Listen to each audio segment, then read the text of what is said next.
અલ્યા ભાઈ, તમે ગેસના બાટલા આલ્યા નહીં, નહીં તમારી દાદીએ આલ્યા, નહીં તમારા દાદાએ આલ્યા, નહીં તમારા બાપાએ બાટલા આલ્યા, નહીં તમે આપ્યા, તો પાર્લામેન્ટની બહાર આ ગેસના બાટલા નહીં થઈ રહ્યા એવી બૂમો પાડો છો.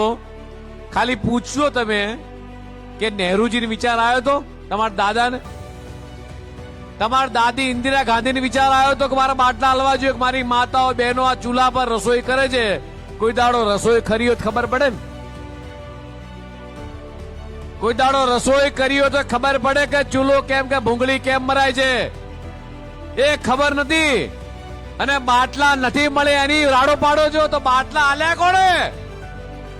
તો બાટલા આલ્યા છે મોદી સાહેબ. મોદી સાહેબ ચિંતા કરશે, તમે ચિંતા ના કરશો.